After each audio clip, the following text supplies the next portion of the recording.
இன்றைக்கு வந்து 21வது கேள்வியிலேருந்து FWC 5ஆம் தவணை பேப்பரை வந்து நாங்கள் பார்க்கணும். டிரெக்டாக கேள்விக்கு போம்.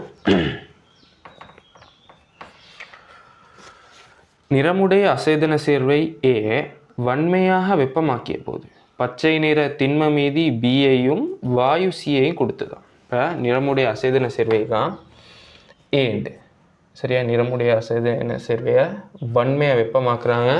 அப்போ என்ன வருதா, Bன்ற திண்ம மீதியும் அடுத்தது இது வந்து என்ன கலர் ஆகிக்கும், பச்சை நிற திண்ம மீதியா, அதோட Cன்ற வாயுவையும் கொடுத்ததாம், C கேஸையும் கொடுத்ததாம் சரியா. ஓகே, இப்போ இந்த வாயு C வந்து அடுத்ததா வாயு C வந்து உலோகம் எம்முடன் தாக்கமடைந்து எம்மோட தாக்கமடைந்து சேர்வை Dயை கொடுத்துச்சான். சேர்வை Dயை கொடுத்ததான். D நீருடன் தாக்கி, அதுக்கப்புறம் D வந்து நீருடன் தாக்கி வாயு Fஐ கொடுத்தது. அன்றைக்கி வந்து F வராதுன்னு நினைக்கிறேன், கீழேயும் Fன்ற ஒன்று இல்லை. அப்போ அதை வாயு ஈன்னு மாற்றிக்கோங்க. அப்போ நீருடன் தாக்கி வாயு ஈயை கொடுத்ததுதான், எனின் ABCDEM ஆகியவற்றுக்கு பொருத்தமானவை என்னென்னு கேட்குறாங்க சரியா. இப்போ ஓகே, இப்போ சேதன சேர்வை என்னான்னு ஃபஸ்ட்டாக பார்க்கணும். சேதன சேர்வை வெப்பமாக்கினாண்டா பச்சை நிற திண்ம மீதியை தாருது. இங்கே பாருங்கள், NH4 CrO4 தந்திரான்றது NH4 Cr2O7 தந்திரான். அப்போ வெப்பமாக்கினா திண்ம மீதியையும் இவங்க சொல்கிற மாதிரி வாயுவையும் தாரது வந்து NH4 Cr2O7 காணப்படும் சரியா. ஓகே, NH4 Cr2O7 வெப்பமாக்கினா என்ன நடக்கும்டா, N2 கேஸையும் Cr2O3யையும் H2Oவையும் தரப்போகுது சரியா. N2ஐயும் Cr2O3யையும் H2Oவையும் தரப்போகுது. அப்படி பார்த்தாண்டா இங்கே வந்து ஏன்றது சேதன சேர்வை அமோனியம் டைக்ரோமேட், அடுத்தது வந்து N2ன்றது வந்து C கேஸ், C வந்து N2, அதே மாதிரி திண்ம மீதின்றது வந்து Cr2O3 காணப்பட போகுது சரியா. இப்போ வந்து என்னென்ன ஆன்சர்ஸ் எங்களுக்கு எடுக்கலாம்னு பார்த்து கொண்டே போவோம் சரியா. 3, 4, 5. இப்போ அமோனியம் டைக்ரோமேட் பார்க்குற சுட்டியும் ஃபஸ்ட் ஆன்சர் வராது, அதில் வந்து குரோமேட் தந்திரான், ஃபஸ்ட் ஆன்சர் வராது. அதுக்கப்புறம் பி வந்து என்ன, Cr2O3 சரியா. அப்போ அப்படி Cr2O3 வரதால ஃபிஃப்த் ஆன்சரும் வராது. அதுக்கப்புறம் C வந்து என்ன, N2 வரும், N2 தான் வரும், N2O வராது. ஆகவே ஃபோர்த் ஆன்சரும் வராது. இப்போ 2 இல்லாட்டி 3வது தான் எங்களுக்கு அடுத்த ஸ்டெப்புக்கு போக்கல 2ல் 1 தான் வரும் சரியா. ஓகே, இப்போ C கேஸ், நாங்கள் C கேஸ் என்னன்னு பார்த்தோம், N2 கேஸ்ன்னு பார்த்தோம். N2 கேஸ் வந்து உலோகத்தோட தாக்குதான், எம்ன்ற உலோகத்தோட தாக்கி சேர்வை Dயை தருதான் சரியா, தாக்கி சேர்வை Dயை தருதான். இப்போ N2 கேஸோட இப்போ S பிளாக்ல உள்ளதை பார்ப்போமே, lithium, sodium, potassium, rubidium, caesium, beryllium, magnesium, calcium, strontium, barium. இந்த லித்தியத்தோட சேர்ந்த கூட்டம் 2 மூலகங்கள் அனைத்தும் நைட்ரஜனோட தாக்கி நைட்ரேட்டை தரும் சரியா. நைட்ரஜனோட தாக்கி நைட்ரேட்டை தரப்போகுது. இந்த சோடியம், பொட்டாசியம், ருபீடியம், சீசியம் வந்து நைட்ரஜனோட தாக்க மாட்டாது சரி. அப்படி பார்த்தாண்டா இங்கே தந்திரத்தில் உலோகம் தானே எம்ன்றது. அப்போ இங்கே வந்து உலோகத்துக்கு தந்திரான் 2வதுலேயும் 3வதுலேயும், மெக்னீசியம் வந்து 2வதுல தந்திரான், பொட்டாசியம் வந்து 3வதுல தந்திரான். அப்போ உலோகத்தோட தாக்கி நைட்ரைட்டை கொடுக்கும். இப்போ இவங்க சொல்லிடுற மாதிரி மெக்னீசியம், பொட்டாசியம் 2ல் 1 தான் வரும். அப்போ பொட்டாசியம் வந்து நைட்ரஜனோட தாக்கவே ஆகுது. இவங்க சொல்லிடுறாங்க தாக்கி டீன்ற சேர்வை வருதுன்ட்டு. அப்போ மெக்னீசியம் மட்டும்தான் இங்கே வந்து ஒரே ஒரு சாய்ஸ். ஆகவே இங்கே வந்து தேர்ட் ஆன்சரும் வராது, செகண்ட் ஆன்சர் தான் வரப்போகுது. மெக்னீசியம் வந்து நைட்ரஜனோட தாக்கும், ஆனால் என்ன பொட்டாசியம் வந்து தாக்காது. சரியா? ஓகே. அப்போ மெக்னீசியம் வந்து நான் எனக்கு எழுதுகிறேன். மெக்னீசியம் N2ஓட தாக்கினண்டா Mg3N2 வரப்போகுது. அதை Mg3N2 வந்து மறுக்கணும் நீரோட தாக்கினண்டா என்ன வரும்? மெக்னீசியம் ஹைட்ரோக்சைட்டும் அமோனியா கேஸும் வரும். ஓகே. அப்போ மெக்னீசியம் ஹைட்ரோக்சைட்டும் அமோனியா கேஸும் வரப்போகுது. சரி, இப்போ பார்ப்போம். இப்போ இவங்க சொல்லிடுற மாதிரி பார்த்தோன்னா டி சேர்வை வந்து என்ன? Mg3N2 வரும். Mg3N2 தாக்கினா இங்கே வர்றது அமோனியா கேஸாக காணப்படும். சரி, அப்படி பார்த்தா நாங்கள் ஏற்கனவே விடை எடுத்துட்டோம். செகண்ட் ஆன்சர் தான் சரியான ஆன்சராக வரப்போகுது. ஓகே, 22வது கேள்வி பார்ப்போம். ஒரு மூலர் செறிவுடைய CH3COOH அசெட்டிக் அசிட்டின் 25 சென்டிமீட்டர் கணம் மாதிரி ஒரு மூலர் செறிவுடைய NaOH-ஆல் நியமிக்கப்பட்ட போது pH வளையி கீழே காட்டப்பட்டுள்ளது. இதனுடன் தொடர்புபட்ட தவறான கூற்றண்டாண்டி கேட்குறாங்க. சரி, இங்கே வந்து காட்டியது வந்து மின்னமில வன்கார நியமிப்பு. சரியா? மின்னமில வன்கார நியமிப்பு.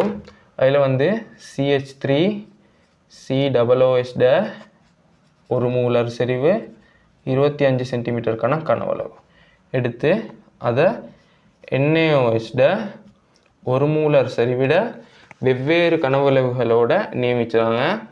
அப்போ நான் இங்கே சமன்பாட்டை சும்மா எழுதுறேன். CH3 தாக்கத்தை CH3COOH CH3COONA ஆகவும் அடுத்தது H2Oவும் உருவாக போகுது.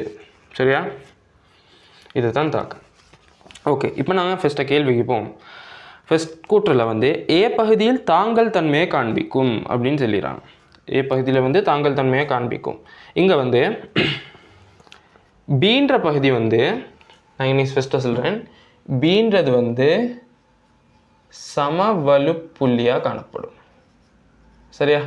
பீன்றது வந்து சமவலு புள்ளியாக காணப்படும். அதாவது சமவலு புள்ளின்னு என்னன்னா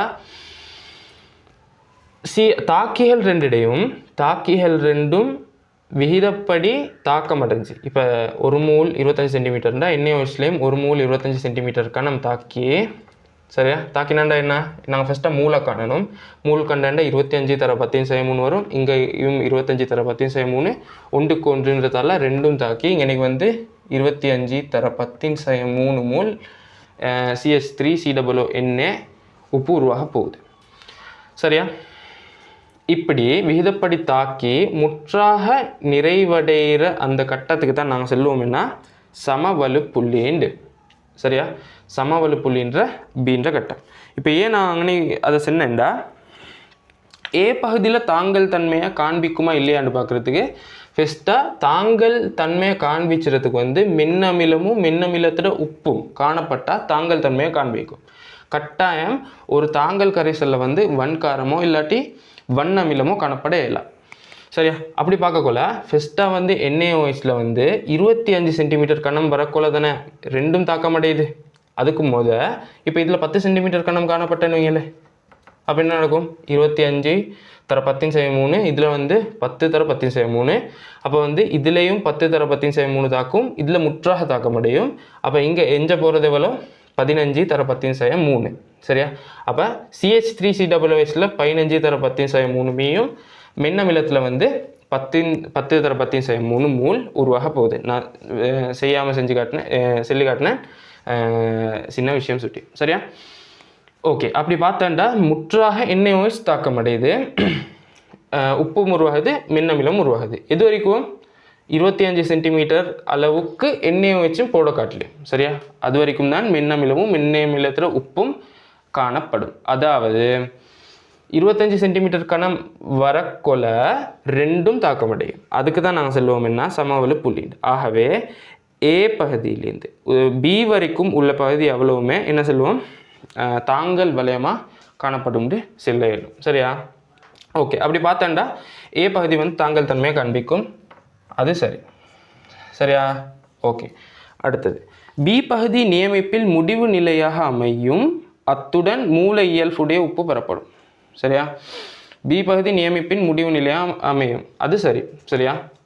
முடிவுறு நிலையில் முடிவு நிலையாக அமையும். சரியா? முடிவுறு நிலைண்டா எங்களுக்கு வந்து என்ன அறிகுறி, இது என்ன சமவெளி புள்ளியை தாண்டிடுச்சு அப்படின்ட்டு எங்களுக்கு வந்து செல்கிற அறிகிற பகுதி, அதாவது காட்டில் வந்து பிஹெச்சை வந்து சடுதியான மாற்றத்தை வந்து காட்டுற புள்ளியத்தை நாங்கள் சொல்லுவோம் முடிவுறு புள்ளின்ட்டு. ஆனால் ரெண்டும் விகிதப்படி தாக்கமடைஞ்சு முடிஞ்சிருச்சு அப்படின்ட்டு எங்களுக்கு விளங்காது. எப்போ வரைக்கும்டா இந்த சமவெளி புள்ளியை தாண்டி போக்காட்டலையும் சமவெளி புள்ளியில் வச்சு எங்களுக்கு வந்து விளங்கலாம். சரியா? எடுக்கலாம் இது முடிஞ்சிக்கா முடியலையாண்டு அந்த பகுதி தான் சமவெளி புள்ளின்டுவோம். சமவெளி புள்ளிக்கு மேலே பேத்து ஒரு சின்ன ஒரு நியமிப்பு வலு காணப்படும் முடிவுறு புள்ளிக்கும் சமவெளி புள்ளிக்கும் இடையில். ஆனால் சரியாக சமவெளி புள்ளியில் தான் நியமிப்பு முடிஞ்சதாக காணப்படும். ஆனால் எங்களுக்கு அதை அறியலாம். சரியா? சமவெளி புள்ளியில் வச்சு எங்களுக்கு வந்து இதை நியமிப்பு முடிஞ்சிக்கா இல்லையாண்டு அறியலாம். முடிவுறு புள்ளி, அதாவது சமவெளி புள்ளிக்கு கொஞ்சம் மேலே ஒரு சின்ன ஒரு நியமிப்பு வலு காணப்படும் சமவெளி புள்ளிக்கும் முடிவு புள்ளிக்கும் இடையில். சரியான நியமிப்பு நடந்துக்கின்னு செல்லணும்னா சமவெளி புள்ளி தான். ஆனால் அதை எங்களுக்கு பார்க்கலாம். சரியா? பிஹெச் அந்த சடுதியான மாற்றத்தை சமவெளி புள்ளி வந்து தாண்ட விடாது. அதுக்கு மேலே போனேன்டா முடிவுறு புள்ளிக்கு போய்த்திரும். ஆனால் அங்கனைக்கு ஒரு நியமிப்பு வலு சிறிய ஒரு பகுதி காணப்படும். ஓகே, அப்போ அப்படி பார்த்தோம்னா முடிவு நிலையாக அமைகிறது வந்து இங்கே பி தான். அந்த குற்றம் சரி. அதில் வந்து மூல இயல்புடைய உப்பு பெறப்படும், அதுவும் சரி தானே. உப்புல என்ன இது வந்து என்ன காரத்திடையும் மென் அமிலத்திடையும் உப்பு அப்படின்டா அது வந்து கார இயல்புடையதாக காணப்படும். சரியா? ஓகே, அப்போ உதாரணமாக வேறு எது ஒன்று பார்ப்போமே. NH4Cl. NH4Cl வந்து எப்படியானது NH4OH-டையும் HCl-டையும் உப்பு. சரியா? அப்போ அப்படி பார்த்தோம்னா இது வந்து மென்காரத்திலையும் வன் அமிலத்திலையும் உப்பு. அப்போ வந்து இது அமில இயல்பு கொண்டதாக காணப்படும். இது வந்து NaOH-டையும் CH3COOH-டையும் மென் அமிலத்திலையும் வன்காரத்திலையும் உப்புன்றதால இது கார இயல்புடைய உப்பாக காணப்பட போகுது.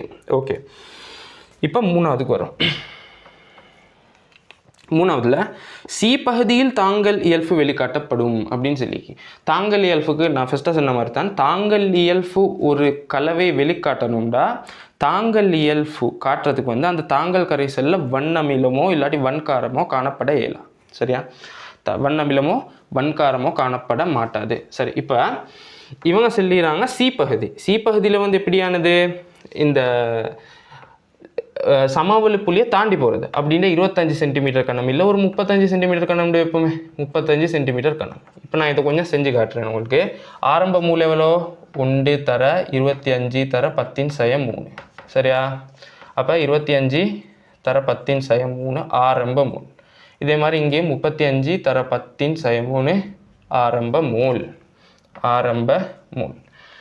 சரியா? அப்போ பிரிகை மூல் என்ன 25 தர 10⁻3 மின்னமில முற்றாக பிரியடையும். இங்கேயும் 25 தர 10⁻3 மூல் முற்றாக பிரியடைய போகுது.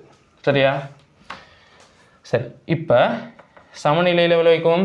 இதில் பிரிகையில் 25 தர 10⁻3 ஃபுல்லாக பிரிஞ்சாச்சு. அப்போ இன்றைக்கி வந்து சமநிலையில் காணப்படாது. NaOH-ல் வந்து 10 தர 10⁻3 மூல் காணப்படும். இங்கே பிரிஞ்சு உப்பாக உருவாகிறது வந்து 10 தர 10⁻3 மூல் காணப்பட போகுது. சரியா? ஓகே, இங்கே பாருங்கள். இப்போ வந்து சமநிலையில் வந்து NaOH-ம் காணப்படுது, CH3COONA உப்பும் காணப்படுது. சரியா? இப்படி காணப்படுறதால உப்பை விட NaOH காணப்படுறதால நாங்கள் வந்து இன்றைக்கி வந்து உப்போட பிஹெச்சை வந்து புறக்கணிப்போம். NaOH பிஹெச்சை தான் நாங்கள் வச்சு பார்ப்போம். சரியா? அந்த விஷயம் தேவையில்லை. இன்னைக்கு சொல்ல வர மெயின் விஷயம் என்னன்னா NaOH வந்து எஞ்சினா அந்த கலவை தாங்கல் கலவையாக காணப்பட மாட்டாது. NaOH-ன்றது வந்து ஒரு வன்காரம். சரியா?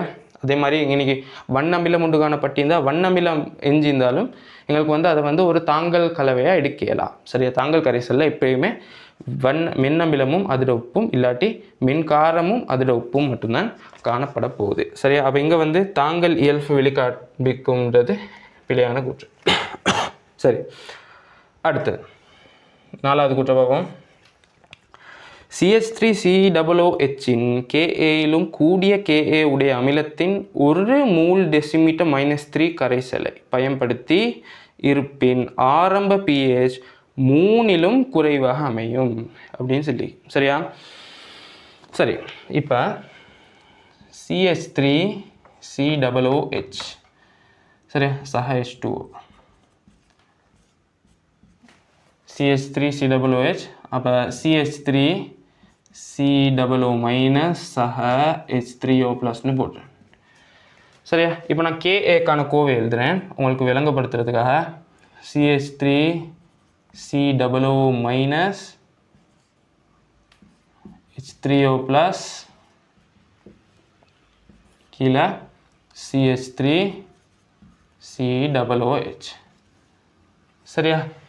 ஓகே, இப்போ இவங்க சொல்லிடுறாங்க CH3COOHின் KAயிலும் கூடிய KA உடைய அமிலத்தின், சரியா, கூடிய KA உடைய அமிலத்தின் 1 மூல் டெசிமீட்டர் கரைசலை பயன்படுத்தி. ஓகே, இப்போ KA கூடணும்டா இங்கனைக்கு வந்து CH3COOH பெருமானமும் H3O ப்ளஸ் பெருமானமும் கூடணும். சரியா? H3O plus பெருமானமும் கூடணும். அப்போ தான் என்ன செய்யும்? KA கூடும். கீழுள்ள கூடுனா KA குறைஞ்சிக்கும். அப்போ எங்களை மேலுள்ள கூடுறதால தான் என்ன KA கூடுது. அப்போ KA பெருமானம் கூட கொல H3A ப்ளஸ் செறிவும் H3O ப்ளஸ் செறிவும் என்ன செய்யும்? கூட போகுது. அப்போ H ப்ளஸ் செறிவு கூடுறன்றதோட அர்த்தம் என்ன? அமில இயல்பு கூடுது. சரியா? அமில இயல்பு கூடுனா என்ன நடக்கும்? pH குறைய போகுது. சரியா? அப்போ அதைத்தான் நீங்கள் விளங்கிக் கொள்ளணும். அப்போ KA கூடினண்டா அமில இயல்பு கூடும். ஆகவே pH வந்து குறைய பெருமானம் எடுக்கும். ஆகவே நாங்கள் வந்து கூடிய பெருமானம் எடுக்க நான் இப்போ ஆரம்பிதுன்னு வைங்களே, இது கூடிய பெருமானம் எடுக்க pH 3 இங்கனைக்கு ஸ்டார்ட் ஆகிச்சுண்டா வர குறைஞ்சு கொண்டு வரும். ஆரம்ப pH பெருமானம் வர குறைஞ்சு கொண்டு வரப்போகுது. சரியா? ஓகே, கூடிய KA பெருமானம் எடுக்க வர ஆரம்ப pH பெருமானம் மின்னமிலத்தில் குறைஞ்சு கொண்டு வரும். சரியா? அப்போ அப்படி பார்த்தோண்டா அந்த கூற்றும் சரின்னு எடுப்போம். சரி, இப்போ 5வது NaOHக்கு பதிலாக NH4OH பயன்படுத்தினாலும் இதே போன்று வரைவு பெறப்படும். NaOHன்றதுன்னா ஒரு வன்காரம், ஆனால் NH4OHன்றது வந்து ஒரு மென்காரம். சரியா? மென்காரம் மென்னமில உப்பை வந்து மென்னமில நியமிப்பை வந்து எங்களுக்கு வந்து சரியாக எப்படி போகும்னு எங்களுக்கு வந்து ஊகிக்க இயலாம். சரியா? அது வந்து சடுதியான ஒரு மாற்றம் வந்து அதில் கிராஃபில் வந்து காணப்படாது. இப்படியான ஒரு சடுதியான மாற்றம் உள்ள கிராஃப் வந்து இருக்காது. சரியா? எங்களுக்கு வந்து அதில் வந்து காட்டியையும் பாவிச்சால எங்களுக்கு வந்து மாறுதுன்னு பார்க்குறது. சரியா? அவ எப்படி போகுதுன்னு எங்களுக்கு தெரியாது. அப்போ இவங்க சொல்லிடுறாங்கன்னா இதே போன்று வரைவு பெறப்படும் சடுதியான புள்ளி அங்கே அவதானிச்சவே இல்லை. இப்படியான கிராஃப் வந்து வராது. ஓகே, அப்படி பார்த்தோன்னா 5th ஆன்சரையும் நாங்கள் வந்து பிளாண்டு எடுப்போம். சரியா? அப்போ இனி வந்து ஆன்சராக 3வது இல்லாட்டி 5வது சரியான ஆன்சராக வரும். 3வது இல்லாட்டி 5வது ஆன்சரை எங்களுக்கு எடுக்கணும். சரி, 23வது கேள்வி பார்ப்போம். ஒன்றோடொன்று கலக்காத திரவம் AB இடையே I2வின் பங்கீட்டு குணகம் KD 39 ஆகும். சரியா? பிராக்கெட்டுக்குள்ளே தந்திரான் Aயிலும் பார்க்க Bயில் கூடுதலாக கரையக்கூடியது. சரியா? ஓகே, KD வந்து 39 தந்திரத்தால் KD சமன் 39 அப்படின்னு தந்திரத்தால் Aக்கும் Bக்கும் இடையில தானே இங்கே பங்கீட்டு குணகம். அப்போ I2ட பங்கீட்டு குணகம் 39. ஏயை விட பியில் வந்து நல்லா கரைதான். அப்போ பியை வந்து நாங்கள் மேலே போடுவோம். B I2ட உள்ளுக்கு வந்து I2 Bட கீழே I2 A. சரியா? ஓகே, இப்போ 8 மூல் டெசிமீட்டர் -3 I2 Aயின் 100 சென்டிமீட்டர் கணம் ஆரம்பத்தில் எடுக்கிறாங்க. I2 8 மூல் டெசிமீட்டர் -3 100 சென்டிமீட்டர் கணம் இல் கரைந்துள்ளது. 2 தடவை Bயின் 100 சென்டிமீட்டர் கணம் மாதிரி இதனுடன் குலுக்கி வேறாக்கினால் இறுதியாக Aயில் I2வின் செறிவு என்னான்னு கேட்குறாங்க. சரி, இப்போ ஆரம்ப ஃபஸ்ட்டை கண்டுபிடிப்போம். ஆரம்ப I2 மூல். சரியா? ஆரம்ப I2 மூல கணம் 8 மூல் டெசிமீட்டர் -3 எடுக்கிறாங்க. அப்போ அடுத்தது 100 சென்டிமீட்டர் கணத்தில். அப்போ 100 தர 10/3 சரியா? அப்போ 0.8 மூல்டு வரப்போகுது. சரியா? ஓகே.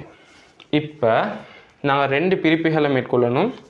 நான் ஃபஸ்ட்டை வந்து முதலாம் பிரிப்பு போட்டு இங்கே எழுதுகிறேன். ஃபஸ்ட்டாக என்ன செய்கிறாங்க? ஃபஸ்ட்டாக ஏ எடுக்கிறாங்க. எவ்வளோக்கு? 100 சென்டிமீட்டர் கணத்துக்கு. 100 சென்டிமீட்டர் கணத்துக்கு எடுக்கிறாங்க. அதோடைய சேர்த்து என்ன? இங்கே வந்து இது ஏ, அதே மாதிரி இது பி வந்து 100 சென்டிமீட்டர் கணம் அதோடு சேர்த்து கலக்கிறாங்க. சரியா? ஏல வந்து 100 சென்டிமீட்டர் கணத்தோடு என்ன காணப்பட்டுச்சு? I2 0.8 மூல் ஃபஸ்ட்டாக காணப்பட்டுச்சு. அதுக்கப்புறம் பியை கலந்து ஒரு பகுதி வந்து பிக்கு I2 மூலில் வந்து போக போகுது. 0.8 ஒரு பகுதி வந்து மேலே போக போகுது. சரியா? இப்போ வந்து நாங்கள் ஏல எஞ்சிரத்தை பார்க்கணும். அப்போ நான் எஞ்சிரத்தை நான் ஏன்னு எடுக்கிறேன். சரியா? I2ல எஞ்சிரத்தை. அப்போ மேலே எவ்வளோ பேத்திக்கும்? மொத்தமே 0.8 இது பிஏ போட்டு கலந்தோன்னே ஒரு பகுதி மேலே போகுது. அப்போ அது எவ்வளோ காணப்படும்? 0.8 - ஏன்னு காணப்படும். சரியா? ஓகே. இப்போ ஏயை கண்டுபிடிப்போம். ஏ என்ன?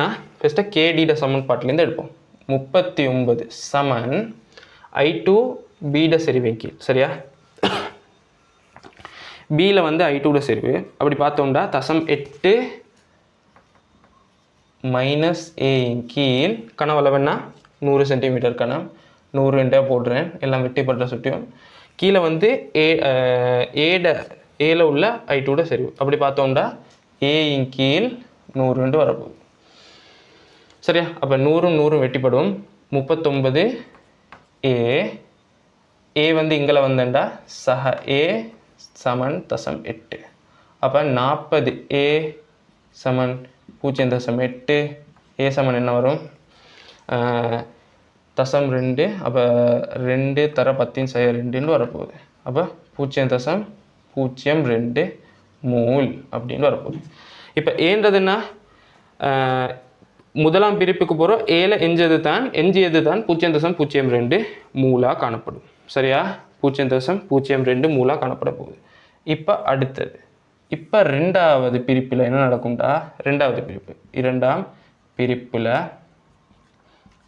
பிரிப்பில் அதே மாதிரி 100 சென்டிமீட்டர் கணம் ஏல காணப்படும். 100 சென்டிமீட்டர் கணம் இங்கேயும் பியில் வந்து புதிதாக 100 சென்டிமீட்டர் கணம் எடுக்கிறாங்க. புதுசாக 100 சென்டிமீட்டர் கணம் எடுக்கிறாங்க. அப்போ ஃபஸ்ட்டாக வந்து காணப்பட்டது என்ன? 0.02. இப்போ அந்த 0.02லேருந்து ஒரு பகுதி மேலே போக போகுது. சரியா? அப்போ வந்து ரெண்டாம் பிரிப்புக்கு பின் எஞ்சிய அளவை காண்றதுக்கு ரெண்டாம் பிரிப்பின் பின் ஏல எஞ்சுறது வந்து நாங்கள் பீன்னு எடுப்போம். அப்போ 0.02ல் பி வந்து ஏல எஞ்சினட்டா மீதி வந்து மேலே பற்றிக்கும். ஆகவே 0.02 - பி மேலே போகும். சரியா? இது வந்து என்ன? பி, இது வந்து ஏ. சரியா? அதே மாதிரி தான் இப்போ அதே மாதிரி அடுத்த ஸ்டெப்பை நாங்கள் பார்த்தா சரி. அடுத்து எப்படி வரும்? 39 சமன் நாங்கள் வந்து பியில் உள்ள I2 செறிவு ஃபஸ்ட்டாக பார்ப்போம். 0.02 - பியின் கீழ் இது கனவளவு வந்து வெட்டிப்படுற சுட்டி நான் போடல இந்த முறை. கீழே வந்து பீட ஏழு உள்ள I2 செறிவு பீண்டு வரப்போகுது. சரியா? ஓகே. அப்போ இங்கேயும் 40 பி சமன் 0.02 வரும். அப்போ பி சமன் 20 தர 10/3 கீழ் 40. ஆகவே 5 தர 10/4 என்ன வரும்? மூல்டு வரப்போகுது. ஓகே. இப்போ வந்து 5 தர 10/4 மூல்டு வருது. என்ன இது? மூல் தான் நாங்கள் கண்டிடும். சரியா? ஏல எஞ்சி உள்ள ரெண்டாம் பிரிப்பின் பின் I2 மூலை தான் கண்டிடும். சரியா? எங்களுக்கு தேவைன்னா செறிவு தான் தேவை. சரியா? செறிவு தான் தேவை. காண்றதுக்கு என்ன செய்யணும்? கனவளவால் பிரித்தா சரி. 5 தர 10/4 கீழ் 100 தர 10/3. இங்கனைக்கு வந்து 200 போடலாமான்னு கேட்கலாம். 200 போடலாம். ஏண்டா இங்கனைக்கு ஏயும் பியும் கலக்குறல. சரியா? ஏயும் பியும் வேறு வேறு படைகளாக தான் காணப்படும். ஏல உள்ள I2 செறிவை தான் கேட்குறாங்க. ஆகவே ஏட கனவளவை நாங்கள் போட்டால் சரிங்க. சரியா? ஓகே. அப்போ இன்னைக்கு 5 தர 10 சயம் 3 வரப்போகுது. ஆகவே இது எங்களுக்கு எழுதலாம் 0.005 மூல் டெசிமீட்டர் -3 எழுதலாம். சரி, அப்படி பார்த்தோம்னா ஃபஸ்ட் ஆன்சரே அதுதான் இன்னைக்கு ஃபஸ்ட் ஆன்சர் வரும். ஓகே, 24வது கேள்வி பார்ப்போம். FeCl3 கரைசல் ஒன்றில் Fe3+ செறிவு 1300 ppm ஆகும். இக்கரைசலின் 250 சென்டிமீட்டர் கனத்தில் காணப்படும் Cl- இன் அளவு மில்லிகிராமில் என்னான்னு கேட்குறான். ஓகே, இப்போ FeCl3 Fe3+ சக 3 Cl- அப்படி தானே காணப்படும். இதில் Fe3+ செறிவை வந்து எவ்வளோன்னு சொல்லிடுறாங்க, 1300 ppm. சரியா? ஓகே, இப்போ நாங்கள் Fe3+ மூளை கண்டுட்டிப்போம். Fe3+ மூளை கண்டுட்டிப்போம். சரியா? 1300 மில்லிகிராம் டெசிமீட்டர் -3 எழுதலாம் தானே. இதை 1300 மில்லிகிராம் டெசிமீட்டர் -3 எழுதலாம். சரியா? மூலக்கணக்குள்ள இப்போ நான் வந்து இது அவ்வளோத்தையும் செய்கிறது வந்து 1000 சென்டிமீட்டர் கணத்தில், அதாவது 1 டெசிமீட்டர் கணத்துக்குள்ளே. சரியா? பார்க்கக்குள்ள இப்போ வந்து திணிவு தெரியும் எங்களுக்கு. திணிவு என்ன, 1300 மில்லிகிராம் தானே. அதை நான் வந்து கிராமுக்கு மாற்றுறேன். தர 10/3 கீழ் மூலக்கூட்டு திணிவு என்ன வரும், 56 வரும். சரியா? 1300 கீழ் 56 வரும். அது சுருக்கினண்டா விட வரும் 0.023 மூன்று வரப்போகுது. சரியா? ஓகே, அப்போ 1க்கு 3 மூல் விகிதம் இருத்தால Cl- மூளை காணலாம். 0.023 தர 3 சமன் 0.069 மூன்று வரும். சரியா? ஓகே, அப்போ இதை வச்சு என்ன காணலாம், இதை வச்சு காணலாம் எங்களோட திணிவை காணலாம். Cl- திணிவை காணலாம். சரியா? திணிவு என்ன வரும், மூலக்கூட்டு திணிவால் பெருக்கினா சரி 0.069 தர 35.5 வரப்போகுது. இதை பெருக்கினா என்ன வரும், இதை பெருக்கினண்டா 2.499 கிராம் வரப்போகுது. சரியா? ஓகே, இப்போ இது வந்து நான் பார்த்தது எவ்வளோக்கு, 1000 சென்டிமீட்டர் கணத்துக்கு. ஆகவே 250 சென்டிமீட்டர் கணத்துக்கு பார்க்கக்குள்ள 250 சென்டிமீட்டர் கணத்துக்கு பார்க்கக்குள்ள இதை வந்து 4ஆல் பிரிச்சணும். 2.499 கீழ் 4 பிரிச்சண்டா என்ன வரும்டா, சாரி இனி வந்து 2.449 449 இன்னைக்கு 449 வரும். பிரிச்சண்டா ஆன்சர் வரும் 0.612 0.612 கிராம் வரப்போகுது. அதை எப்படி எழுதலாம், எங்களுக்கு 612 மில்லிகிராம் எழுதலாம். சரியா? ஆனால் இங்கே வந்து இந்த ஆன்சர் இல்லை. சரியா? இங்கே அந்த ஆன்சரை வந்து தந்தில்லை அவங்க. சரியா? அப்போ நான் வந்து செஞ்சேன் FeCl3க்கு சில நேரம் 1300 ppm தந்திருந்தாங்களோ தெரியாண்டு அப்படி செஞ்சு பார்த்தேன். அப்போ அப்படி செஞ்சு பார்க்கக்குள்ள 1300 ppm FeCl3 தந்திருந்தேன்டா. சரியா? FeCl3 செறிவு வந்து 1300 ppm அப்படின்னு தந்திருந்தேன்டா இப்படி வரும்ட்டு பார்த்தேன். அப்படி பார்க்கக்குள்ள எப்படி வரும்டா, நான் அப்படியும் கொஞ்சம் செஞ்சு காட்டுறேன். 250 சென்டிமீட்டர் கணத்தில் FeCl3 திணிவு அப்படி பார்த்தேன்டா என்ன வந்துச்சு. அப்போ 1000 சென்டிமீட்டர் கணத்தில் தான் என்ன 1300. அப்போ 1300 கீழ் 4 வந்திக்கும். அப்படி பார்க்கக்குள்ள என்ன வந்துச்சுண்டா 325 மில்லிகிராம் வந்துச்சு. சரியா? அப்போ 325 மில்லிகிராம் வந்துச்சு. சரியா? இது வந்து என்ன 250 சென்டிமீட்டர் கணத்தில் உள்ள FeCl3 திணிவு. அடுத்தது பார்த்தேன்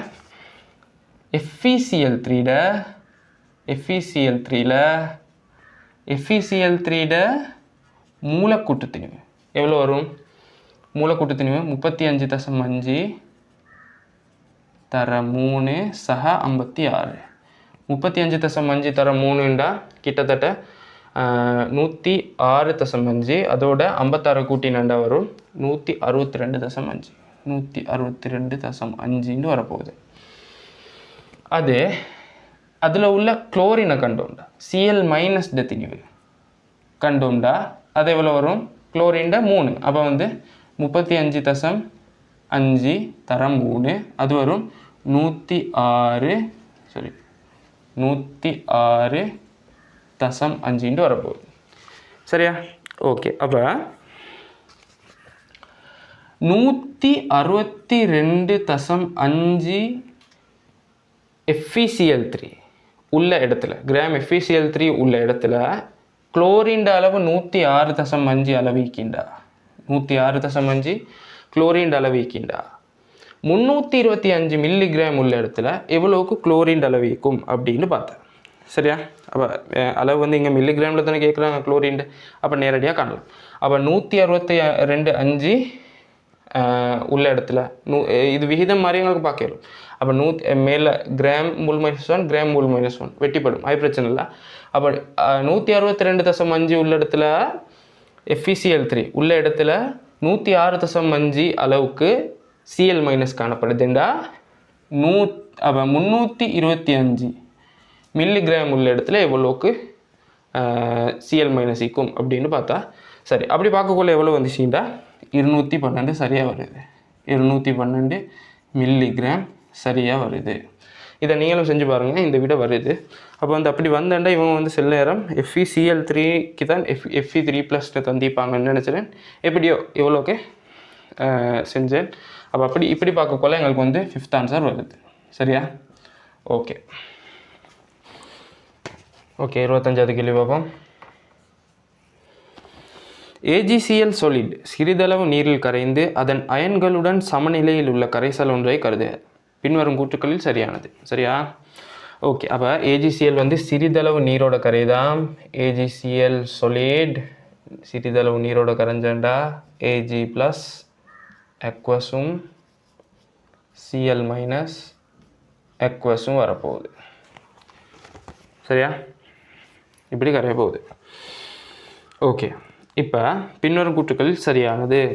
அதில் ஒன்றாவது கேட்குறாங்க, சரியானது தான் கேட்குறான். சிறிதளவு AgNO3 கரைசல் சேர்க்கும் போது AgCl கரையும் அப்படின்றாங்க.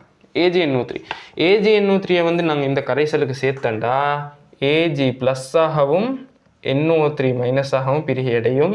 இந்த Ag+ வந்து இந்த Ag+ஓட சேர்ந்து பொது அயன் விளைவை ஏற்படுத்த போகுது. சரியா? இந்த Ag+ வந்து இந்த Ag+ஓட சேர்ந்து பொது அயன் விளைவை ஏற்படுத்தும். அதாவது Ag+ செறிவு அதிகரிச்சும் அந்த செறிவை குறைக்கும் முகமாக சமநிலை வந்து பின்னோக்கி நகரும். சரியா? அந்த சமநிலை Ag+ செறிவு அதிகரிச்சும் அதை குறைக்கிறதுக்காக சமநிலை பின்னோக்கி நகரும். சரியா? ஆகவே இங்கே சொல்லிக்கு AgCl கரையும் இல்லை. AgCl இப்போ சமநிலை பின்னோக்கி நகர்றதால Ag+ Cl - அளவுகள் குறைஞ்சி AgCl சொல்லிட வந்து அளவு அதிகரிச்சும், அதாவது AgCl வந்து படியும். சரியா? AgCl படிய போகுது. சரியா? ஓகே. அடுத்து சிறிதளவு KCl கரைசல் சேர்க்கும் போது AgCl கரையும் அப்படின்னு சொல்லி அப்பையும் அப்படி நடக்காது. KCl ஒரு அயன் சேர்வை K+ ஆகவும் Cl- ஆகவும் பிரியடையும். அதில் உள்ள Cl- வந்து இந்த Cl- பொது அயன் விளைவை ஏற்படுத்தும். அப்போ Cl- செறிவு அதிகரிச்சும் Cl- செறிவு குறைக்கிறதுக்காக சமநிலை பின்னோக்கி நகரும். சமநிலை பின்னோக்கி நகர்றதால AgCl வந்து கூட போகுது. அதாவது AgCl படியும், கரையாது. சரியா? ஓகே. அடுத்தது மூணாவது பார்ப்போம். மூணாவதுல சிறிதளவு KNO3 கரைசல் சேர்க்கும் போது AgCl படியும். இல்லை, KNO3 சேர்க்கக்குள்ள என்ன நடக்கும்டா K + NO3- ஆக பிரிகையடையும். ஆனால் இந்த K+ வந்து Cl- ஓடையோ Ag+ ஓடையோ இல்லாட்டி NO3- Ag+ ஓடையோ Cl- ஓடையோ சேர்ந்து வீழ்படிவாகவோ இல்லாட்டி பொது அயன் விளைவையோ உருவாக்காது. சரியா? அப்போ அப்படி உருவாக்காததால் நீங்கள் செல்லலாம் KCl சேரலாம் தானே, இல்லை சேராது. ஏன்டா அது வந்து மறுக்கணும் பிரிகை அடைஞ்சு அயன் அயன்களாக தான் காணப்படும். சரியா? அப்படி ரெண்டுக்கும் இடையில் வித்தியாசம் இல்லாமல் அது வந்து வேறு வேறையாகவே பிரிஞ்ச கரைசலில் காணப்படுறதால அங்கே வந்து பொது அயன் விளைவையோ இல்லாட்டி செறிவை அதிகரிச்சிட இல்லாட்டி குறைச்சிட வேலையோ செய்யாது. ஸோ அங்கே வந்து மாற்றம் ஏற்படாது. சரியா? சமநிலையில் வந்து மாற்றம் ஏற்படாது. Ag+ ஆகவே காணப்படும். Cl- அதே அளவில் காணப்படும். K+ NO3- எக்ஸ்ட்ராவாக அந்த கலவையில் கலந்து ஈக்கும். அவ்வளவுதான். சரியா? அப்படி பார்க்கக்குள்ள AgCl படி ஒன்று சொல்லிக்கு படியாது, அதில் மாற்றம் ஒன்றும் நடக்காது. அடுத்தது 4th சிறிதளவு K2CrO4 கரைசல் சேர்க்கும் போது AgCl சிறிதளவு கரைந்து செந்நிற வீழ்படிவு தோன்றும் அப்படின்னு சொல்லி. சரியா? இப்போ 4வது 4th பார்ப்போம். அதில் வந்து K+ ஆகவும் CrO4 ஆகவும் பிரிகை அடையும். இந்த CrO4 வந்து Ag+ சேர்ந்து Ag2CrO4 உருவாகும். இது ஒரு வீழ்படிவு. சரியா? இது ஒரு வீழ்படிவு. இது வந்து என்ன நிறம்டா, செங்கட்டி சிவப்பு நிறம். சரியா? செங்கட்டி சிவப்பு நிற வீழ்படிவுன்னு சொல்லுவோம். சரியா? ஓகே. இப்போ இங்கே CrO4 இப்படி Ag+ சேர்ந்து Ag2CrO4 உருவாகிறதால வீழ்படிவு உருவாகிறதால கலவையில் வந்து Ag+ செறிவு குறைய போகுது. அப்போ ஏற்கனவே இந்த விட செறிவு குறையிறதால சமநிலை வந்து என்ன பக்கம் நகரும், முன்னோக்கி நகரப்போகுது. சரியா? சமநிலை முன்னோக்கி நகரும். அதால் AgCl செறிவு குறைஞ்சி Ag+ செறிவு அதிகரிச்சு. சரியா?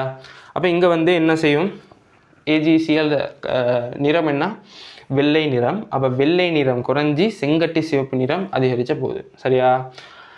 ஓகே. அப்போ இங்கே கேட்டிருந்தது வந்து செந்நிற வீழ்படிவு தோன்றும்ட்டு அந்த கூற்றம் சரின்னு எடுப்போம். அந்த கூற்று சரி. சரியா? ஓகே. 5வது பார்ப்போம். 5வதுல சிறிதளவு அமோனியா கரைசல் சேர்க்கும் போது வீழ்படிவின் அளவு மாறாது அப்படின்னு சொல்லி அப்படி சொல்லலாம். சரியா? Ag+ வந்து அமோனியா கரைசலோட சேர்ந்து Ag+ அமோனியா கரைசலோட சேர்ந்து அமோனியா சிக்கல் அயனை உருவாக்கும். அமோனியா சிக்கல் அயனை உருவாக்கும். அதாவது AgNH3 2 டைம்ஸ் ப்ளஸ்ஸை உருவாக்கும். AgNH3 2 டைம்ஸ் ப்ளஸ்ஸை உருவாக்கும். இப்படி சிக்கல் அயனா Ag+ வெளியேறதால சமநிலையில் Ag+ வந்து என்ன செய்ய போகுது, குறைய போகுது. அப்போ அப்படி குறையிறதால சமநிலை முன்னோக்கி நகர்ந்து Ag+ செறிவை அதிகரித்து பார்க்கும். அப்படி அதிகரித்து பார்க்குறதால AgCl செறிவு குறைய போகுது, அதாவது கரையும். அப்போ இங்கே வந்து சொல்லிக்கு வீழ்படிவிட அளவு மாறாதுன்ட்டு இல்லை, AgCl குறையும். ஏன், Ag+ செறிவு வந்து குறையுது. இப்படி சிக்கலாயனா வெளியேறதால Ag+, ஆகவே சமநிலையை வந்து முன்னோக்கி நகர்த்தி Ag+ செறிவை கூட்ட பார்க்கும். அப்படி கூட்ட முற்படுறதால AgCl அளவு குறையும். சரி. அப்போ அப்படி பார்த்தோம்னா 5வது ஆன்சரும் பிள்ளை. அப்போ இங்கே வந்து சரியான ஆன்சர் 4வது. சரி. 26வது கேள்வி பார்ப்போம்.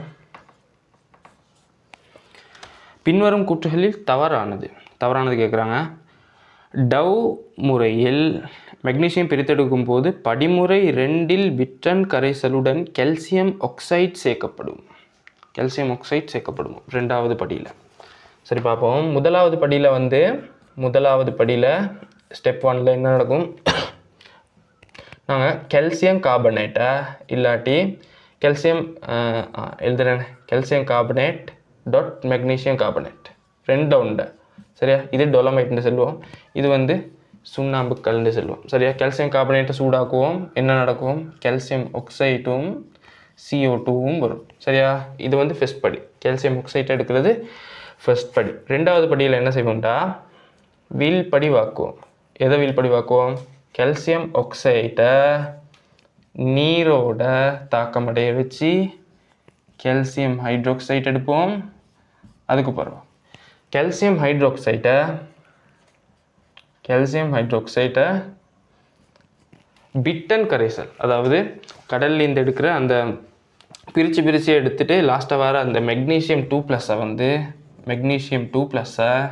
என்ன செய்வோம்டா, கால்சியம் ஹைட்ரோக்சைடோட தாக்கமடைய வச்சு இன்றைக்கி மெக்னீசியம் ஹைட்ரோக்சைடை எடுப்போம். சரியா? இதுதான் அந்த வீழ்படிவாக்கல் ப்ரோசஸ், படிமுறை 2. அப்போ இதில் டவ் முறையில் மெக்னீசியம் பிரித்தெடுக்கும் போது படிமுறை 2இல் பிட்டன் கரைசலுடன் கால்சியம் ஆக்சைடு சேர்க்கப்படும். அப்போ அந்த கூற்றை நாங்கள் சரின்னு எடுப்போம். சரியா? ஓகே. சரி, அதே மாதிரி ரெண்டாவது கூற்றை பார்ப்போம். உருகிய மெக்னீசியம் குளோரைட்டை மின் பகுக்கும் போது கேத்தோடில் மெக்னீசியம் படியும், எனோடில் குளோரின் வாயு வெளியேறும். சரியா? இது வந்து நடக்கிறது வந்து இந்த 4வது ஸ்டெப்பில். சரியா? 4வது ஸ்டெப்பில், அதாவது மெக்னீசியம் பிரித்தெடுப்பில் 4வது ஸ்டெப்பில் வந்து நாங்கள் வந்து மெக்னீசியம் குளோரைட்டை எடுத்துடுவோம். சரியா?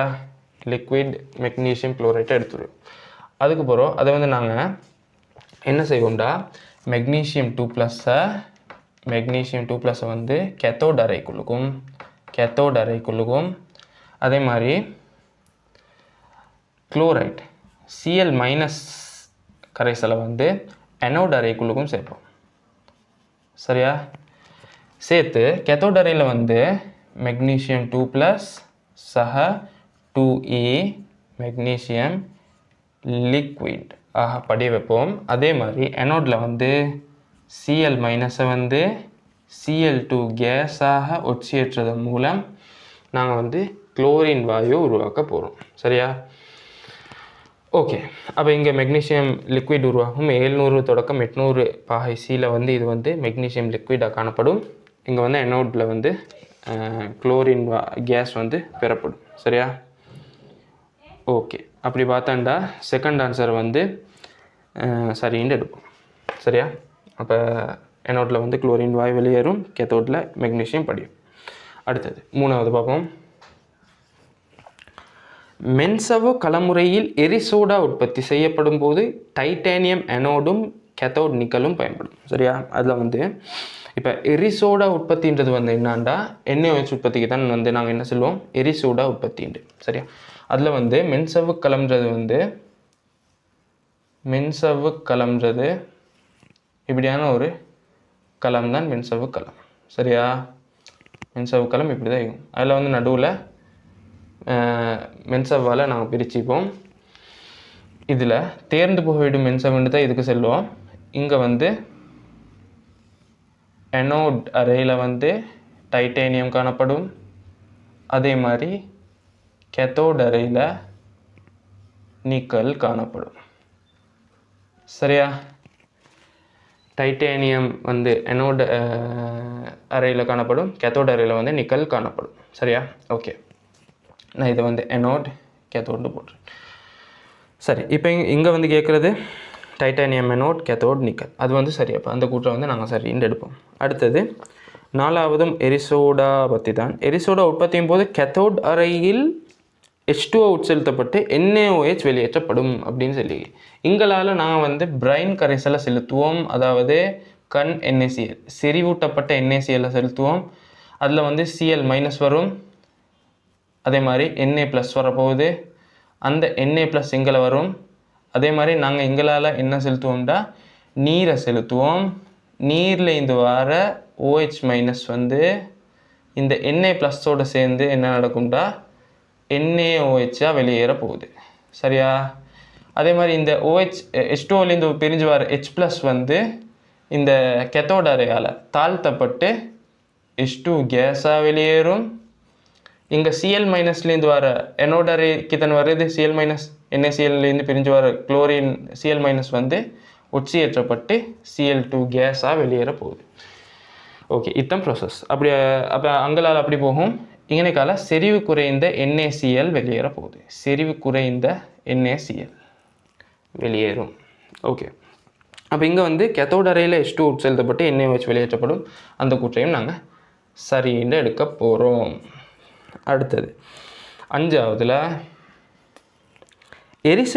எரிசோடா உற்பத்தியில் மென்சவ்வு H2வும் Cl2வும் தாக்கமடையாமல் தடுக்கும் தொழிலை மாத்திரம் மேற்கொள்ளும் அப்படின்னு சொல்லி. அது மட்டும் இல்லை, H2வும் Cl2வும் சேர்ந்து HCl கேஸ், HCl லிக்விட் இல்லாட்டி உருவாகிறது, ஹைட்ரோக்ளோரிக் ஆசிட் உருவாகிறத வந்து தடுக்கிற வேலையை மட்டும் செய்யாது, தேர்ந்து புகவிடும் தொழிலையும் செய்யும். அதாவது Na+ வந்து குளோரின் Cl- விட சின்ன அயன் அப்படின்றதால Na+ மட்டும்தான் இங்கே போகணும். அதுக்கேற்ற மாதிரி தான் இங்கே உள்ள தேர்ந்து புகைவிடும் மென்சவ்வு செய்யப்பட்டிருக்கும். அதுக்கு தான் நாங்கள் தேர்ந்து புகைவிடுறேன்னு சொல்கிறேன். குளோரின் வந்து இதுக்குள்ளால் போப்பட Na+ போகணும். அதுக்கேற்ற மாதிரி தான் இந்த தேர்ந்து புகைவிடும் மென்சவ்வு அமைக்கப்பட்டிருக்கும். சரியா? ஓகே. அப்போ அப்படி வரதால் அந்த தொழிலையும் செய்யும். அப்படி பார்க்கக்குள்ள என்ன வரும், அந்த தொழில் மட்டும் இல்லை எக்ஸ்ட்ராவாகவும் செய்ய போகுது. அப்படி பார்த்தோம்னா 5th ஆன்சர் தான் என்ன வரும், பிழையான ஆன்சராக வரப்போகுது. சரி, 27வது கேள்வி பார்ப்போம். பின்வரும் இரு மின்வாய்களினால் ஆன மின்கலம் ஒன்றை கருதுக. அதில் வந்து ஃபஸ்ட்டாக உலோக நீரில் கரைய உப்பு மின்வாய் ஒன்று தந்திராங்க. அதில் மின்னியக்க விசை வந்து 0.27 வோல்ட்டும், அடுத்தது வந்து வாயு மின்வாய், குளோரின் வாயு மின்வாய் தந்திராங்க. அதில் 1.36 வோல்ட்டும் தந்திராங்க. அதுக்கப்புறம் இம்மின்கலத்தின் ஒட்டுமொத்த கலத்தாக்கமும் அதன் மின்னியக்க விசையையும் கேட்குறாங்க. சரியா? ஓகே. இப்போ எது எனோட் எது கேத்தோட் அப்படின்றத நாங்கள் ஃபஸ்ட்டாக கண்டுபிடிச்சணும். சரியா? இப்போ மின்வாய்கள் ரெண்டை பயன்படுத்தி தானே ஒரு மின்கலத்தை செய்கிறாங்க. அதில் எந்த மின்வாய் எனோடாகவும் எந்த மின்வாய் கேத்தோடாகவும் பார்க்குறதுக்கு மின்னியக்க விசையில் ஒன்று வந்து 0.27 தானே, அடுத்ததுக்கு 1.36. சரியா? பார்த்து அதில் வந்து மின்னியக்க விசையிட பெருமானம் குறைஞ்ச மின்வாய் வந்து எனோடாகவும் கூடினது வந்து கேத்தோடாகவும் காணப்படும். எப்பயுமே என்ன, மின்னியக்க விசை குறைஞ்சது வந்து எனோடாகவும் கூடினது வந்து கேத்தோடாகவும் காணப்படும். அப்படி பார்த்தோம்னா இது வந்து எனோடாகவும் இது வந்து கேத்தோடாகவும் காணப்பட போகுது. சரியா? அப்போ நாங்கள் ஃபஸ்ட்டாக வந்து களத்தில் மின்னியக்க விசையை கண்டுபிடிப்போம். E செல் தீட்டா சமன் E theta cathode minus E theta anode. E theta anode. அப்போ கேத்தோட் என்ன வரும், 1.36 மைனஸ் 0.27. சரியா? 0.27 வோல்டேஜ். ஆகவே இதை வந்து சுருக்கினா 1.09 வோல்ட்னு வரப்போகுது. அப்போ அப்படி பார்த்தேன்டா ரெண்டாவது விட இல்லாட்டி 3 5 2 3 5 ஃபஸ்ட் வரையலாவே மைனஸில் வராது, 2 3 5 தான் வரலாம். இப்போ அடுத்ததுக்கு போகும். இப்போ நாங்கள் வந்து எனோட் வந்து என்னான்னு கண்டுபிடிச்சிட்டோம். எது, உலோக நீரில் கரையா உப்பு மின்வாய்ந்து வரும். சரியா? அப்போ அதுக்கேற்ற மாதிரி நாங்கள் எனோட் தாக்கத்தை எழுதுவோம். எனோட் தாக்கம். சரியா? எனோட் தாக்கம் எப்படி வரும், ஃபஸ்ட்டாக எனோட் தாக்கம் எழுதக்குள்ள Hg solid Hg2 Cl2 மாற்றப்படும். சரியா? இதுதான் எனோட் தாக்கத்தில் வரப்போகுது. சரியா? அப்போ இங்கே 2 Hg solid வரும், அங்கன்னைக்கு சமப்படுத்துறதுக்கு 2 Cl- போடுவோம். அப்போ ஒச்சேற்றப்படும் Hg2+. அப்போ இன்றைக்கி 2 இலத்திரன் விடுவிக்கப்படும். சரியா? இது வந்து எனோட் தாக்கம். அதே மாதிரி கேத்தோட் தாக்கத்தை பார்த்தோம்டா அதுக்கு வந்து வரும், இந்த குளோரின் வாயு மின்வாயில் வந்து கேத்தோடில் வந்து Cl2 கேஸ் 2 இலத்திரனை பெற்று Cl- எக்வஸாக மாறப்போகுது. சரியா? 2 Cl- எக்வஸாக மாறப்போகுது. இங்கேனைக்கும் எக்வஸ் வரும், இங்கேனைக்கும் எக்வஸ் வரப்போகுது. சரியா? ஓகே. அப்போ இது 1வது சமன்பாடு, இது 2வது தாக்கம். அப்போ இது ரெண்டையும் நாங்கள் கூட்டினண்டா எங்களுக்கு ஒட்டுமொத்த கலத்தாக்கத்தை வரும். சரியா? அப்போ நான் இது ரெண்டையும் கூட்டுறேன். 1 சக 2 கூட்டின என்ன வரும், எனக்கு வந்து Cl- இங்கேயுமிக்கு அப்போ இது ரெண்டும் வெட்டிப்படும். அது மாதிரி 2 இலத்திரன் வெட்டிப்பட போகுது. அப்போ வந்து இதை வந்து சுருக்கினண்டா 2 Hg solid சக Cl2 கேஸ் வரும், Hg2Cl2 solid வரப்போகுது. Hg2Cl2 solid வரப்போகுது. அப்போ இது தான் ஒட்டுமொத்த கலத்தாக்கமாக வரும். அப்படி பார்த்தாண்ட என்ன வரும், செகண்ட் ஆன்சர் வரப்போகுது. செகண்ட் ஆன்சர் சரியான ஆன்சராக வரும். சரியா? அடுத்தது வந்து நான் இங்கே போட்ட ஸ்டேட்டில் வந்து இங்கே லிக்விட் தான் வருமே, லிக்விட் தானே வரும் ரசத்துக்கு. ஓகே. சரி. 28வது கேள்வி பார்ப்போம். பின்வரும் சேதன தொகுப்பு தாக்கங்களில் இடைநிலை விளைவாக தோன்ற முடியாதது என்னான்னு கேட்குறாங்க. சரியா? அதில் ஃபஸ்ட்டாக தந்திரான் CH3 C triple bond CH, இதுக்கு வந்து Hg2+ டில் H2SO4 அப்படி தானே, H2SO4 தந்திரான். சரி, அது போட்டாண்டா ஃபஸ்ட்டு என்ன நடக்கும்டா, ஐதரசன் குறைஞ்ச கார்பனோட OHம் ஐதரசன் கூடின கார்பனோட ஹைட்ரஜனும் சேரும். சரியா? இப்போ CH3 COH CH2. சரியா? இது ஒரு இடைநிலை விளைவாக வரப்போகுது. இவங்க சொல்லிடுறது சரி. இது ஒன்றாவது கூற்று நாங்கள் சரின்னு எடுப்போம். ஃபஸ்ட்டாக வந்து CH3 இப்படி ஹைட்ரஜன் குறைஞ்சதோட OHம் ஹைட்ரஜன் கூட்டினத்தோட கார்பனோட ஹைட்ரஜனும் சேரும். அடுத்த கட்டம் இதே மாதிரி இன்னொருக்கு நடக்கும். இன்றைக்கி வந்து OH மறுக்கணும் சேரும், இன்றைக்கி வந்து இன்னொரு ஹைட்ரஜன் சேர போகுது. அதுக்கப்புறம் இங்கே 2 OHலேருந்து ஒரு OHம் ஒரு ஹைட்ரஜனும் நீக்கப்பட்டு CH3 COO CH3 மாறும். சரியா? இது தான் இறுதி விளைபொருளாக காணப்படும், இது தான் விளைவாக காணப்படும். சரியா?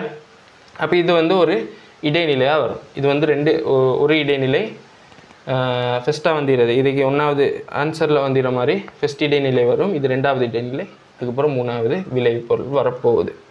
சரியா? அப்போ அப்படி பார்த்தேன்டா இது சரி. சரி, அப்போ அடுத்த 2வது பார்ப்போம். ஆல்டிஹைடோட NaOH எக்வஸை சேர்க்குறாங்க. NaOH எக்வஸ்ன்னு வருமே, அன்றைக்கி வந்து NaOHன்னு மட்டும் தந்திடுறாங்க. கட்டாயம் NaOH கரைசல் வரணும் எல்டோர் ஒடுங்கல் தாக்கம் நடக்கிறதுக்கு. சரியா? ஓகே, அதில் வந்திரது படி நாங்கள் பார்ப்போம்.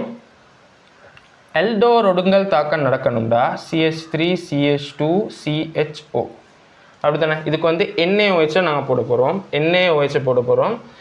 NaOHை போட்டோன்னு என்ன நடக்கும்டா, நான் இதை கொஞ்சம் பிரித்து எழுதுகிறேன். CH3 CH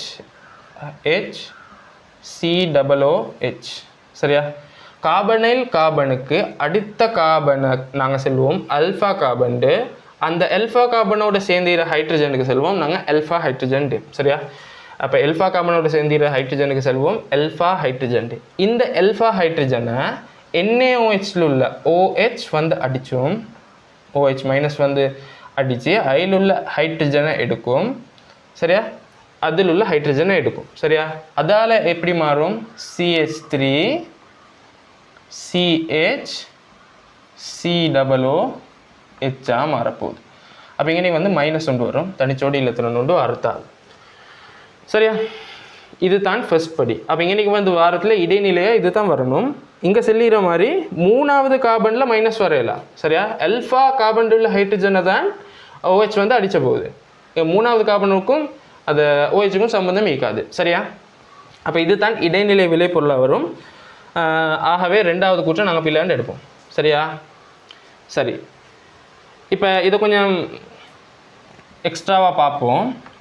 அடுத்தது CH3 CH2 COOH. அதை இந்த சேர்வை வந்து இன்னொரு ஆல்டிஹைடை இதே மாதிரி உள்ள இதுக்கு ஏற்கனவே உள்ள ஆல்டிஹைடை மாதிரியே உள்ள இன்னொரு சேர்வையை ஆல்டிஹைடை வந்து இப்போ இப்படி எடுத்த இடைநிலை வந்து இந்த கார்பனைல் கார்பனை அடித்தோம். சரியா? இப்படி அடிக்கிறதால மேல் நோக்கி ஒரு டபுள் பொண்டில் இல்லை ஒரு பொண்டில் உள்ள இலத்திரன் வந்து மேலே போக போகுது. இப்படி போகிறதால அடுத்த கட்டம் எப்படி வரும்டா, CH3 CH2 அதுக்கப்புறம் CHO மைனஸ் மேலே போகிறதால O மைனஸ் அதோட CH2 இன்னைக்கு வந்து CH3 வரும், நீ COOH வரப்போகுது. சரியா? இங்கே CH தான் வருமே. சரி, சரியா? அதுக்கப்புறம் அடுத்த கட்டம் வந்து நீரோட தாக்கி OH எக்வஸ்தனை NaOH எக்வஸ்தனை போட்டோம், அதில் உள்ள நீரோட தாக்கி இது வந்து OH மாறப்போகுது. சரியா? இது தான் விளைபொருளாக வரும்.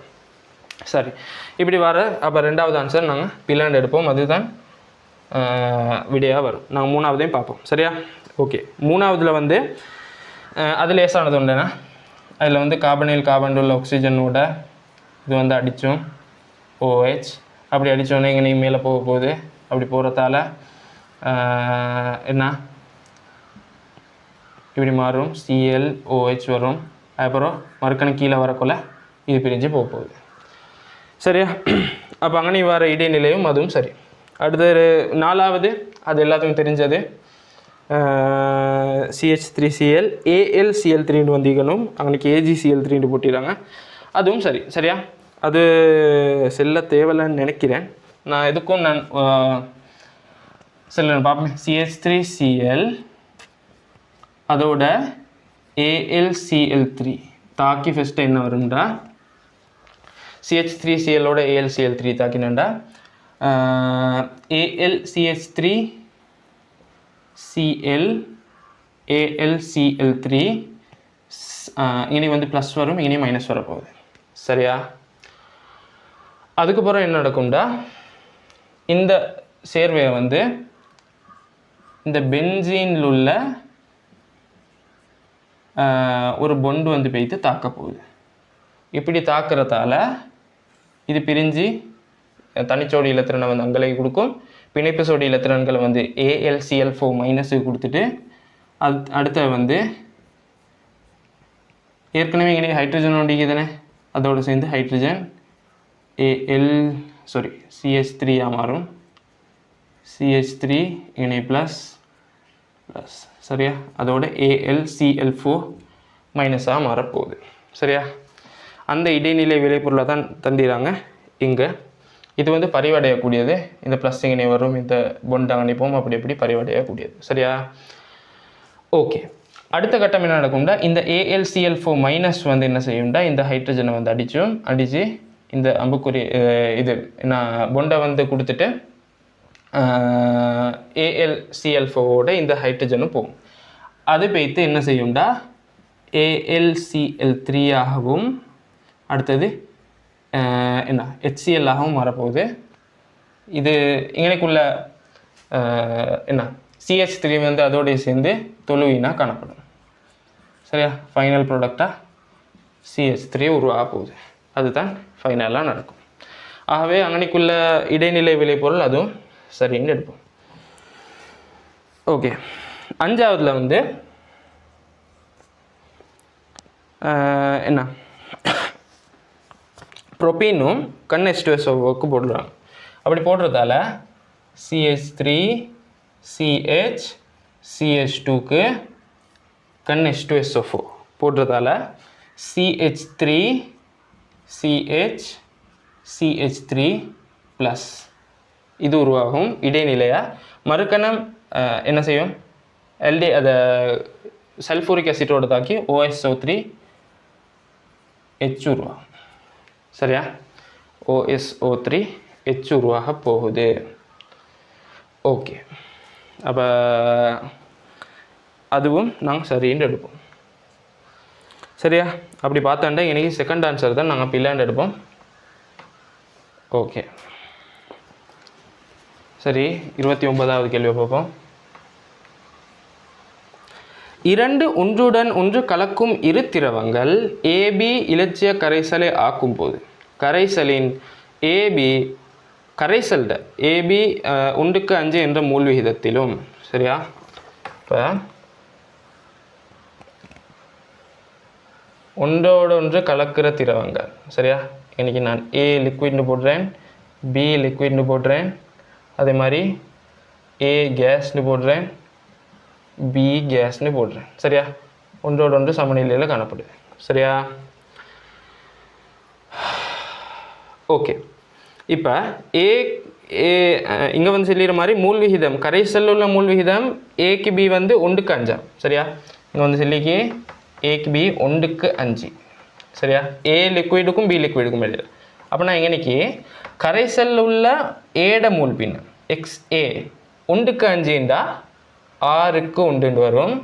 அப்போ B லிக்விடில் கரைசல் நிலையில் உள்ள பீட மூல் பின்னம் வந்து 6க்கு 5 வரும். சரியா? ஏது மொத்த மூலில் 6ல் 1 வந்து XA 5 வந்து XBயாக காணப்படும். சரி, அடுத்தது ஆவியில் AB மூல் விகிதம் வந்து 4க்கு 3. சரியா? அப்போ நான் அதை டிரெக்டாக போடுறேன். 4 3 7. 7ல் 4 வந்து A கேஸிக்கும், அதே மாதிரி 7ல் 3 வந்து B கேஸிக்க போகுது. சரி, அடுத்த மொத்த அமுக்கம் வந்து PT 7 தர 14. 7 தர 14 பெஸ்கலாம். ஓகே, இப்போ கேட்குறது என்னண்டா A, Bயின் நிரம்பலாவி அமுக்கங்கள் முறையே. இவங்க கேட்குறது P note A, P nought Bயை தான் கேட்குறாங்க. சரி, இப்போ எங்களுக்கு வந்து என்னென்ன தெரியும்? நான் இதை வந்து வாயு நிலையில் உள்ள மூல் பின்னத்தை வந்து நான் YAன்னு எடுக்கிறேன். அதே மாதிரி பீடத்தை வந்து YBன்னு எடுக்கிறேன். சரியா? ஓகே, இப்போ எங்களுக்கு வந்து என்ன பகுதி அமுக்கத்தை வந்து காணலும் இல்லையா? டோல்டாண்ட பகுதி அமுக்கம் எப்படி வரும்? PA சமன் YA இன்ட்டு PT தானே? வாயு நிலையில் உள்ள ஏட மூல் பின்னம் தர மொத்த அமுக்கம். சரியா? அப்போ YA வந்து என்ன? 4/7 4/7 தர 7 தர 14. ஆகவே சுருக்கினா 4 தர 14 பெஸ்கல்னு வரப்போகுது. அதே மாதிரி PB என்ன வரும்? அதே மாதிரி 3/7 தர 7 தர 14 வரும். ஆகவே 3 தர 14 பெஸ்கல்னு வரப்போகுது. சரியா? அப்போ நாங்கள் PAயையும் PBயையும் கண்டாச்சு. இப்போ அடுத்த சமன்பாடு அது என்ன? PA சமன் XA into P note A ரெவோல்ட்டின் சமன்பாடு. சரியா? இதில் வந்து போட்டால் என்ன வரும்? PA தெரியும் எங்களுக்கு 4 தர 14. XA கரைசலில் உள்ள ஏட மூல் பின்னம் வந்து 1/6 1/6 தர P நோட் A. சரியா? அப்போ எப்படி போட்டோம்டா P நோட் A சமன் என்ன வரும்? 24 தர 14. அதை வந்து நான் போடுறேன் 2.4 தர 15 பெஸ்கால். சரியா? அதே மாதிரி PB சமன் XB into P note B. அது வந்து 3 தர 14 சமன் 5/6 தர P நோட் Bன்னு வரப்போகுது. சரியா? அப்போ 18/5 வரும். P நோட் B சமன் 18/5 தர 14. ஆகவே 3.6 தர 14 வரும். 3.6 தர 14 பெஸ்கல்னு வரப்போகுது. சரியா? அப்போ P நோட் A வந்து என்ன வரும்? 2.4 தர 15. P நோட் B 3.6 தர 14. ஆகவே 5வது ஆன்சர் சரியான விடையாக வரப்போகுது. சரி, 30வது கேள்வி பார்ப்போம். SO2ஐ தாழ்த்தக்கூடிய ரசாயன இனம் கேட்குறாங்க. அதில் இப்போ ஃபஸ்ட்டாக வந்து கேட்குறாங்க KMNO4. KMNO4ல மெங்கனஸ்ட ஒற்றையற்ற எண் +7 இல்லையா? SO2 வந்து SO2 என்ன? சல்ஃபர்ட +4. சரியா? அப்போ தாழ்த்தக்கூடிய இப்போ SO2 வந்து ஒரு சேர்வை தாழ்த்தணும்டா அந்த சேர்வை கட்டாயம் என்ன செய்யணும்? ஒற்றையேற்றப்படணும். சரியா? இப்போ SO2 இங்கே தாழ்த்தப்படணும்டா KMNO4 ஒற்றையேற்றப்படணும். இது ஒற்றையேற்றப்படலுமா? ஏண்டா மெங்கனஸ்ட உயர் ஒற்றையற்ற நிலையில் இருக்கு. சரியா? மெங்கனஸ்ட உயர் ஒற்றையற்ற நிலையிலேக்கு +7ல். ஆகவே இதுக்கு மேலே ஒற்றையேற்றல. ஆகவே ஃபர்ஸ்ட் ஆன்சர் வரையல. செகண்டை பார்ப்போம். H2O2. சரியா? H2O2 சக SO2 தாக்கம் அடைஞ்சா H2SO4 வரும். சரியா? H2SO4 வரும். இதில் சல்ஃபர் ஒற்றையேற்ற +6. சரியா? அப்போ இங்கே தாழ்த்தப்படல ஒற்றையேற்றத்தம் பட்டிகை. ஆகவே அதுவும் வராது. அடுத்த 3வது FeCl3. FeCl3 வருமா? FeCl3ல Fe ஒற்றையேற்ற எண் +3. ஆகவே ஏற்கனவே அது உயர் ஒட்சியேற்ற நிலையிலேக்கு. ஆகவே இதை வந்து தாழ்த்தினண்டா இது ஒட்சியேற்றப்படணும். இது ஒட்சியேற்றப்பட ஏலா ஏண்டா இது வந்து உயர் ஒட்சியேற்ற நிலையிலேக்கு. ஆகவே இது ஆன்சரும் வராது. 4வது H2S. H2S சக SO2 தாக்கினண்டா எஸ் வீல் படிவாகும், அதோட நீர் வரப்போகுது. சரியா? இங்கே வந்து SO2 +4லேருந்து +4லேருந்து 0க்கு போகுது. அதே மாதிரி இங்கே H2S வந்து -2லேருந்து ஒட்சியேற்றப்படுது. சரியா? இது வந்து இருவழி விகார தாக்கம் இல்லை. சரியா? இருவழி விகார தாக்கம்னா ஒரே டைமில் ஒட்சியேற்றலுக்கும் தாழ்த்தலுக்கும் உட்படும். இதிலே ஒப்போசிட்டாக வந்திருக்கணும். இது இருவழி விகார தாக்கம் இல்லை. சரியா? ஆகவே இது வந்து வரும். இதுதான் சரியான ஆன்சராக வரப்போகுது. ஏன் தாழ்த்துறதுக்கு H2S பயன்படுத்தப்பட்டீங்க, SO2 தாழ்த்தப்பட்டீங்க. அப்போ இது வந்து சரியான ஆன்சர். அடுத்தது CuSO4 வருமா? CuSO4ல் வந்து சல்ஃபர்ட ஒட்சியேற்றன் +6. சரியா? அங்கே MnO4- பார்த்த மாதிரி தான் மெங்கனஸ்ட்டு +7, அதை விட ஒட்சியேற்றல.